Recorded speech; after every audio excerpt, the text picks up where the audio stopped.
जय हिंद साथियों, स्वागत है आप सभी का अपने YouTube channel the Raj research centre में। और आज के इस वीडियो में बात करने वाले हैं कि दो ध्रुवीयता का अंत। इस दो ध्रुवीयता के अंत के चैप्टर में उन सभी इंपॉर्टेंट क्वेश्चन डिस्कस करने वाले हैं जो कई बार लगातार पेपर में आ चुके हैं और 1-2 नंबर में नहीं, सिर्फ 5, 6, 4 नंबर में आए हुए हैं। तो आज समझेंगे आज के इस वीडियो को।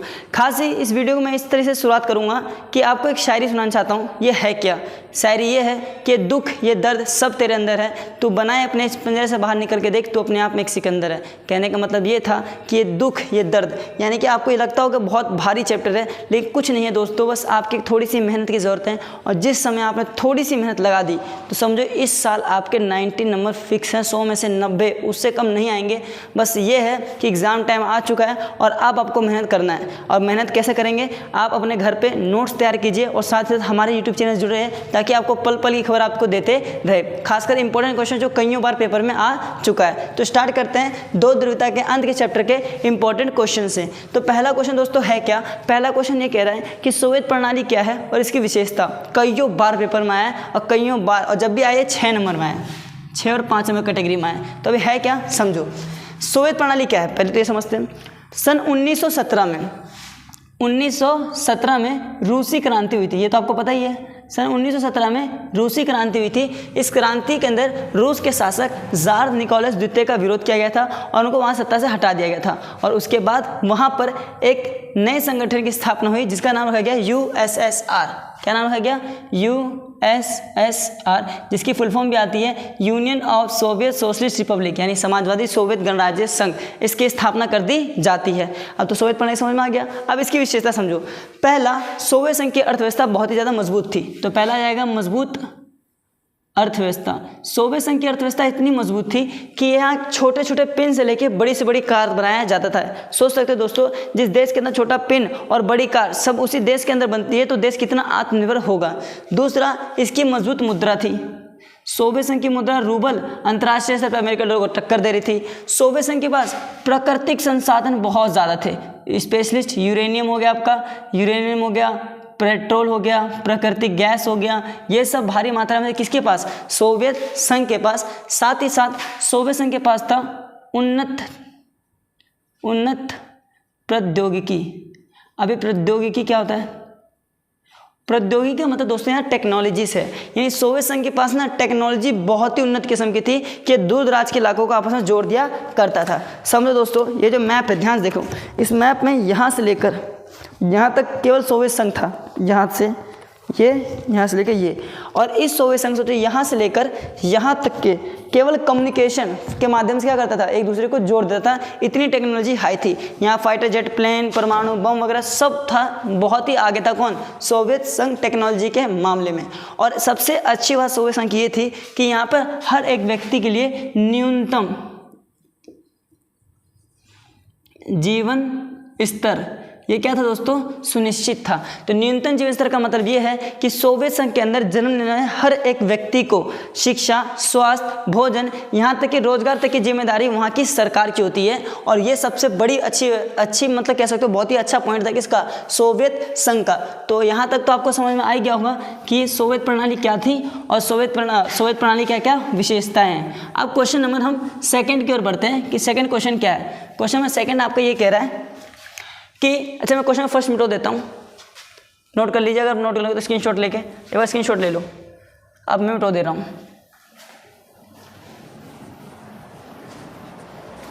अब क्वेश्चन नंबर सेकंड दोस्तों क्या कह रहा है आपसे? क्वेश्चन नंबर सेकंड आपसे ये कह रहा है कि सोवियत संघ के विघटन के कारणों की व्याख्या करें। अब सोवियत संघ विघटन कैसे हो गया? तो यह चैप्टर हम पढ़ चुके हो, नहीं पढ़ो तो कोई दिक्कत नहीं, टेंशन की बात नहीं, मैं पूरा बताऊंगा एकदम बारीकियों से। सोवियत संघ के विघटन, सोवियत संघ के विघटन में कोई एक कारण नहीं था। सोवियत संघ के विघटन में बहुत सारे कारण थे। जैसे पहला कह सकते हो कि सोवियत संघ जो था वो 15 देशों से मिलकर ना था, लेकिन दबदबा किसका था? रूस का दबदबा। यानी सोवियत संघ के देश 15 गणराज्यों से मिलकर बने थे, 15 देशों से, लेकिन अकेला दबदबा किसका था? रूस का दबदबा था। दूसरा, सोवियत संघ के लोगों के पास अभिव्यक्ति की आज़ादी यानी मौलिक अधिकारों का अभाव था। मौलिक अधिकारों का अभाव। अब मौलिक अधिकारों का अभाव मतलब समझो, सोवियत संघ के अंदर किसी व्यक्ति के पास अभिव्यक्ति की आज़ादी नहीं थी। ऐसे समय में जब उसके पास आज़ादी नहीं थी तो क्या करते थे, अपने असंतोषजनक, जैसे सरकार ने कोई नीति चलाई और उसे असंतोष है, तो ऐसी स्थिति में वो चुटकुलों और चित्रकलाओं के माध्यम से सरकार का विरोध करते थे कि हमें ये कानून पसंद नहीं है, आप इस कानून को बंद कर दो। तो समझ में आ गया। अब अगला समझते हैं तीसरा पॉइंट कि सोवियत संघ के अंदर केवल एक ही पार्टी थी, एक ही पार्टी का दबदबा। सोवियत संघ 15 देश मिलकर बना हुआ था, लेकिन यहाँ पे केवल एक ही पार्टी थी, इसका नाम था कम्युनिस्ट पार्टी। और ये कम्युनिस्ट पार्टी जो थी वो जनता के प्रति जवाबदेही नहीं थी। तो पहला रूस का दबदबा, मौलिक अधिकारों का अभाव, एक ही पार्टी का दबदबा और हथियारों पर अधिक खर्च। चौथा पॉइंट लिख सकते हो आप, हथियारों पर अधिक खर्च। सोवियत संघ की सबसे बड़ी गलती यही थी कि उसने ना अपने लोगों की जो न्यूनतम जीवन से सुनिश्चित कर रखा था उसको छोड़कर हथियारों पर अधिक पैसे खर्च करता गया, जिसके कारण लोगों की जो आकांक्षाएं पूरी नहीं हो पा रही थी, लोगों के अंदर विद्रोह की भावना जागना शुरू हो गया। और हद तो तब हो गई जब सोवियत संघ ने अफगानिस्तान में हस्तक्षेप किया। ये दोस्तों से समझना, क्योंकि ये अलग से टॉपिक भी आ सकता है, बहुत इंपॉर्टेंट। अफगानिस्तान में हस्तक्षेप हुआ क्या था दोस्तों, सन 1979 में सोवियत संघ ने, किसने, सोवियत संघ ने अपने 90,000 सैनिकों के साथ अफगानिस्तान में घुस गया और वहाँ पे अफगानिस्तान की सेना जो थी, सरकार थी, लोकतंत्र की बनी सरकार थी, उसको गिराकर अपना सैन्य शासन कायम करना चाहा, जिसके कारण इसमें सफल तो हुआ और 1989 में लोगों के विद्रोह कारण वापस आ गया। जब ये वापस आया दोस्तों, इसके बाद जो यूएसएसआर था, इसकी जीडीपी जो थी बहुत ज़्यादा गिर चुकी थी, क्योंकि इसने सबसे ज़्यादा पैसे हथियारों पर खर्च किया, लड़ाई झगड़ों पर खर्च किया, जिसके कारण इसकी अर्थव्यवस्था बहुत ज़्यादा गिर गई और लोगों के पास गरीबी आ गई। और गरीबी आने के कारण, किसी भी देश के टूटने का कारण सबसे बड़ा गरीबी होता है। क्यों, समझो, अगर आपके घर में ना 5 भाई बहन हैं, मम्मी और बहन को छोड़ दे तो 3 भाई बहन हैं और तीनों कमाते नहीं हैं, घर बैठ के खाते ही हैं, और मान लो एक दिन पैसे कम हो जाएंगे, नहीं आएंगे तो क्या होगा, लोन लेना पड़ेगा, कर्जा लेना पड़ेगा, फिर कर्जे वाले ही मांगेंगे, यानी गरीबी आएगी तो घर के अंदर लड़ाई झगड़े होंगे, बंटवारा हो जाएगा, फिर मम्मी अलग से आएगी, बहनें अलग हो जाएंगी, ये सब लोग घर से क्या जाएंगे, भाई बहन अलग हो जाएंगे, कहेंगे हम माँ बाप के साथ नहीं रहेंगे, वो तो दूर हो जाते हैं। इसी तरीके से सोवियत संघ में गरीबी इतनी ज़्यादा आ गई कि लोग क्या हो गए, वहाँ से दूर हो गए। और सोवियत संघ का 25 दिसंबर 1991 में सोवियत संघ का विघटन आता है और ये 15 देशों में टूट जाते हैं। अब आपको 15 देश याद रखने हैं। क्यों याद रखना है, क्योंकि एमसीक्यू में तो आएगा, पक्का है, फिक्स है कि सोवियत संघ टूटे हुए 15 देशों में बताइए कौन सा देश नहीं है। तो आपको दे कौन सा नहीं है, तो नहीं कैसे निकालोगे जब आपको पता होगा कि कौन सा आया है। तो जो आया है तो ध्यान सुनना, पहला इसमें कौन कौन से देश आते हैं, Kazakhstan, Kyrgyzstan, Tajikistan, Turkmenistan, Uzbekistan, Georgia, Armenia, Azerbaijan, Estonia, Latvia, Lithuania, Moldova, Ukraine, Belarus और रूस। गिनते रहना, 15 देश हो चुके हैं। तो आई होप आपको सेकंड क्वेश्चन भी तो समझ में आ गया होगा कि सोवियत संघ के विघटन के क्या कारण है। तो मैं इसको मिटो देता हूँ, स्क्रीनशॉट लेना चाहो तो ले लो, तो मिटो दी जाए। चलो ठीक है, आगे बढ़ते हैं। किसी को कोई दिक्कत तो नहीं है, जल्दी कमेंट करके बताओ आपको समझ में आ रहा है कि नहीं आ रहा है। और आपको समझ आ रहा है, आपको लगता है कि हाँ हम आपके लिए मेहनत करें, तो प्लीज़ अपने दोस्तों तक जरूर शेयर करें। तीसरा क्वेश्चन समझ। चलो दोस्तों, तीसरा तो बहुत ही क्या कहे, बहुत ही फेमस क्वेश्चन है 2 नंबर के लिए। क्या है कि सोवियत संघ के विघटन में मिखाइल गोर्बाचेव की भूमिका।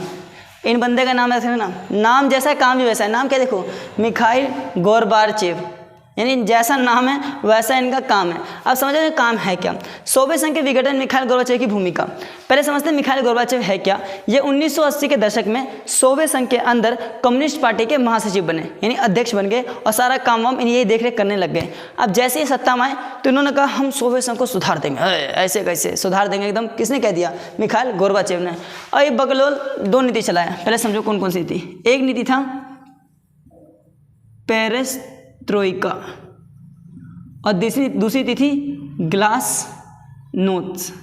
पहली नीति थी पेरेस्ट्रोइका और दूसरी नीति थी ग्लासनोस्ट। पेरेस्ट्रोइका का मतलब था खुलेपन और ग्लासनोस्ट का मतलब होता है कि खुलेपन, ग्लासनोस्ट, और पेरेस्ट्रोइका का मतलब पुनर्निर्माण। ये चलाया, लेकिन नीति असफल हो गई। फिर इसने चलाया लोकतांत्रिक की नीति। तीसरे चलाए तांत्रिकरण की नीति। और जो लोकतांत्रिकरण नीति चलाया तो पार्टी के नेता ने खुद ही विरोध कर दिया। पार्टी के नेता ये कहते हैं कि हमारा 72 वर्षीय का अधिकार खत्म हो जाएगा, यानी जो कम्युनिस्ट पार्टी 32 साल चलते आ रही है तो उसका क्या हो जाएगा, खत्म हो जाएगा। और जब ये पद ये थे मिखाइल गोरबाचेव सत्ता में, और इन्हीं के समय क्या हो गया था, अफगानिस्तान में हस्तक्षेप, गरीबी बहुत ज़्यादा आ चुकी थी, और जैसी गरीबी आई तो लोगों में आकांक्षा, विघटन की आकांक्षा की मांग बढ़ी। और एक जने थे जिनका नाम था बोरिस येल्सिन, इनका नाम रखना है आपको स्पेशली, एक नंबर बहुत बार आएगा, बोरिस येल्सिन आए और मिखाइल गोरबाचेव का तख्ता पलट कर दिया। तख्ता पलट हुआ और सोवियत संघ ने सबसे पहले 3 टुकड़े किए, यूक्रेन, बेलारूस और रूस। इन्हें नहीं सबसे पहले सोवियत संघ के विघटन 3 भागों में कर दिया। तो आई होप आपको यहाँ तक समझ में आ गया होगा कि सोवियत संघ के विघटन में मिखाइल गोरबाचेव की क्या भूमिका है। तो जल्दी से आप इसको कर लें नोट डाउन, और मैं जा रहा हूँ इसको मिटोने।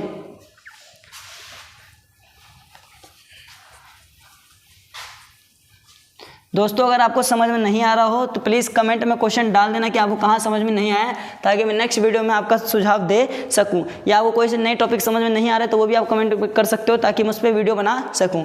अगला क्वेश्चन है शॉक थेरेपी क्या है, उसके परिणाम। वाह, कईयों बार पेपर में आया है कि शॉक थेरेपी क्या है और इसके परिणाम। और ये जब भी आएगा ना बाबू 6 नंबर से कम में नहीं आएगा कि पहले तो शॉक थेरेपी बताना है 1 नंबर में, और 5 नंबर बताना है इसके परिणाम। पहले समझते हैं शॉक थेरेपी है क्या। सन 1990 के दशक में सोवियत संघ के देश जो थे विघटित हो रहे थे। उस विघटित होने के समय वर्ल्ड बैंक और IMF द्वारा सोवियत संघ के देशों को लोन दिया गया, ताकि वो समाजवादी अर्थव्यवस्था से पूंजीवादी अर्थव्यवस्था की ओर बढ़ जाए। जब समाजवादी अर्थव्यवस्था से पूंजीवादी की अर्थव्यवस्था बढ़ रहे थे तो इनको भारी मात्रा नुकसान हुआ सोवियत संघ के देशों को। इसी को शॉक थेरेपी कहा गया। छोटे शब्दों में कहूं तो आघात पहुंचाकर उपचार करना। इसका मतलब समझो साफ साफ यही है कि मान लो कि कोई दोस्त कोई लड़का जा रहा है आपके साथ, और आपने पकड़ा, मारा कस कस के उसको मृगी मतलब मारा, खून बह गया। अब मार दिया आपने, उसको आघात पहुंचा दिया। कह रहा अरे लगा तो नहीं आपको, चलो मैं आपका इलाज करा देता हूँ। ले गए, यहाँ बिठाए, बैठ तू, यहाँ डॉक्टर को बुलाया, इसका इलाज करा दिए। यानी आघात पहुंचा कर उपचार करना ये है कि आपने पहले मारा उसे, और फिर क्या दे दो, तसल्ली दे रहे हो कि देखो मैंने आपका इलाज करवा दिया, वो करा दिया, दूध दे दिया, पानी दे दिया, सब चीज़ दे दिया ना आपको।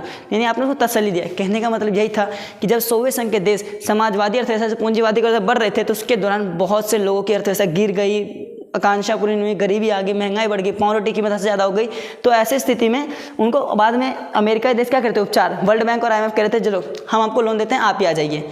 तो हुआ क्या था, पूरा स्टोरी समझते हैं। शॉक थेरेपी का मतलब 1990 के दशक में अपनाई गई थी, जहाँ पर सोवियत संघ के देश समाजवादी अर्थव्यवस्था से पूंजीवादी अर्थव्यवस्था देश बढ़ रहे थे और उनके दौरान बहुत सी घटना हुई। इसी को शॉक थेरेपी कहते हैं। छोटे शब्दों में कहा जाए तो शॉक थेरेपी का अर्थ होता है आघात पहुँचाकर उपचार करना। क्या होता है दोस्तों, आघात पहुँचाकर उपचार करना। अब हम समझते हैं ये हुआ क्या। अब समझते हैं इसके परिणाम। सोवियत संघ के विघटन का पहला सबसे बड़ा परिणाम था औद्योगिक ढांचा का चरमरा उठा। पहले समझ दो काला बाजारी, अगर मैं ये समझाऊंगा तो सारा समझ, काला बाजारी ये समझ गए तो आप सब समझ जाओगे।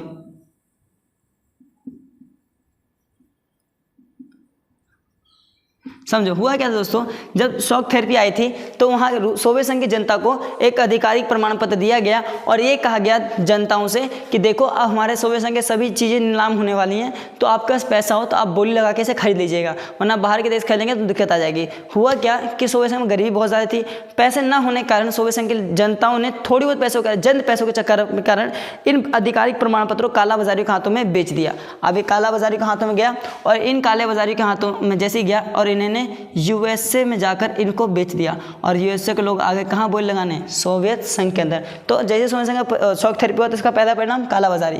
दूसरा माफिया वर्ग का उदय हुआ। माफिया वर्ग दोस्तों यही वो लोग थे जिन्होंने वहाँ पे लगभग सभी अर्थव्यवस्था को, जितनी भी अर्थव्यवस्था में उद्योग वगैरह थी उन सभी को अपने हाथों में क्या कर लिया, कंट्रोल कर लिया। और माफिया वर्ग का पेपर में एक बार आया था कि बताइए माफिया वर्ग का दूसरा नाम क्या है, तो माफिया वर्ग का दूसरा नाम दोस्तों जराइम पेशा वर्ग है।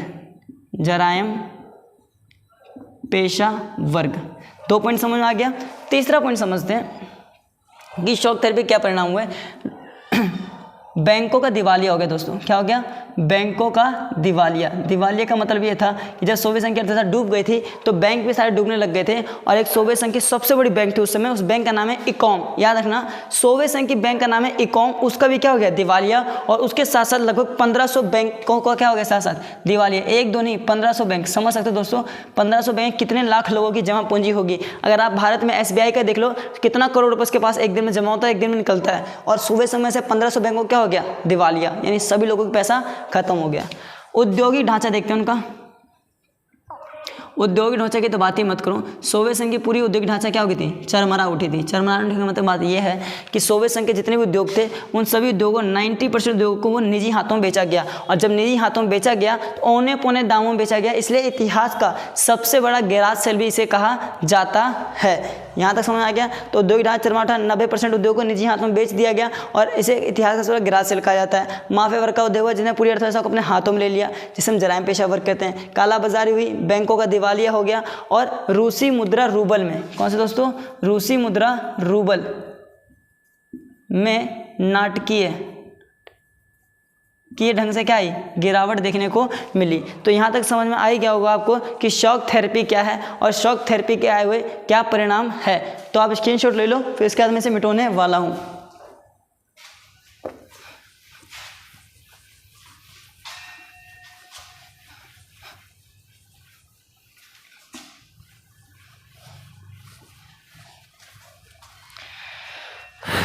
अब इस क्वेश्चन की ओर बढ़ते हैं। पेपर का सबसे इंपॉर्टेंट लाखों बार क्या, जब से सीबीएसई बना है ना, चाहे वो मिड टर्म हो, चाहे वो प्री बोर्ड हो, चाहे फाइनल हो, तीनों सेट में से किसी एक सेट में तो ये क्वेश्चन देखने को मिलता ही है कि पूर्व साम्यवादी देश मतलब यहाँ पर रूस की बात चल रही है। यह क्वेश्चन तो आएगा ही, कह रहा है पूर्व साम्यवादी देश और भारत के संबंधों की व्याख्या करें। या फिर इस क्वेश्चन को इस तरीके से पूछ सकता है कि बताइए आप किस तरीके से कह सकते हो कि भारत और रूस का सपना बहुद्रव्य विश्व का है, कथन की व्याख्या करें। या सिंपली आपसे पूछ लेगा कि भारत रूस के संबंध को बताइए। तो कंफ्यूज नहीं होना है। पूर्व साम्यवादी देश का मतलब रूस है। रूस और भारत के संबंधों क्या करनी है, व्याख्या करनी है। बहुत इंपॉर्टेंट है, 4 बार कईयों में आया है। पिछले साल के पेपर में उठा के देख लेना, ये क्वेश्चन मिलेगा। उससे पिछले में उठा के देखना, ये क्वेश्चन मिलेगा सेट 1 में और सेट 1 में। इससे 3 साल तक में देखोगे सेट 2 और 3 में पेपर में आ ही चुका है। तो समझते हैं है क्या भारत और रूस का सपना, संबंध। पहला पॉइंट तो ये, भारत और रूस का सपना बहुध्रुवीय विश्व का है। पहले संबंध में क्या आएगा, भारत और रूस का सपना क्या है, बहुध्रुवीय विश्व। बहुध्रुवीय विश्व का मतलब ये होता है दोस्तों कि भारत दुनिया में केवल एक ही महाशक्ति, जैसे आज अमेरिका है तो केवल एक ही महाशक्ति नहीं रहेगी, महाशक्ति 2 से क्या होगी, अधिक हो सकती है। दूसरा चीज समझते हैं दोस्तों हम, बहुध्रुवीय विश्व का सपना। दूसरा, 2001 में भारत और रूस के बीच द्विपक्षीय सामरिक समझौते हुए थे। क्या हुए थे, द्विपक्षीय का मतलब दोनों तरफ से हुआ था, और एक समझौता सामरिक का मतलब मिलिट्री संबंधी थी। सामरिक समझौता हुआ था, और इस समझौते के अंदर 80 द्विपक्षीय थे। कितने, 80 द्विपक्षीय सामरिक समझौता बात हुआ था। तीसरा कह सकते हो, जब भारत के अंदर, और भारत जो है रूस से तेल का क्या करता है, रूस से तेल का आयात करता है। भारत के अंदर जब विदेशी मुद्रा का भार था तो इसने रुपये को माध्यम बना के क्या किया था, हमसे निर्यात और आयात यानी व्यापार किया था। क्या किया था, व्यापार। किसके माध्यम से, रुपये को माध्यम बनाकर। बहुध्रुवीय विश्व का सपना है, रुपये को माध्यम व्यापार किया था, तेल का आयात करता है। 80 द्वीपक्षीय सामरिक समझौते पर हस्ताक्षर हुआ था। भारत के अंतरिक्ष विज्ञान, जिसमें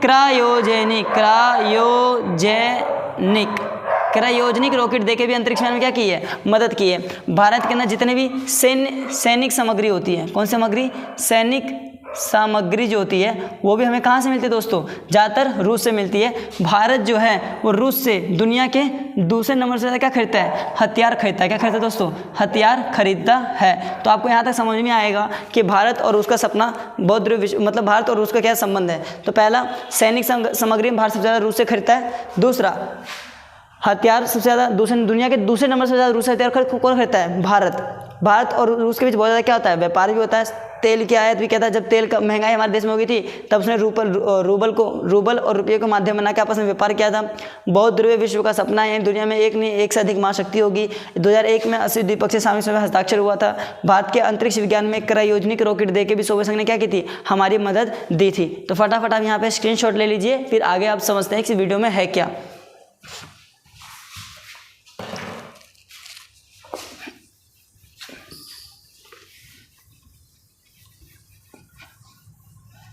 अब लास्ट क्वेश्चन बढ़ते हैं दोस्तों कि बर्लिन की दीवार पूंजीवादी और समाजवादी अर्थव्यवस्था के विभाजन का प्रतीक थी। समझो यहाँ पर एक देश मिलेगा आपको, जर्मनी। कौन सा देश दोस्तों, जर्मनी। ये जो आप देख रहे हो मोमी कलर का, ये देखो ध्यान से, यहाँ पर एक देश है जर्मनी, और इस जर्मनी की राजधानी है बर्लिन। हुआ क्या था, इस जर्मनी की राजधानी बर्लिन में 1961 में, ये मान लो जर्मनी है और इसकी ये राजधानी बर्लिन, यहाँ पर एक दीवार खड़ी कर दी गई थी, और इस दीवार 1961 में खड़ी हुई थी।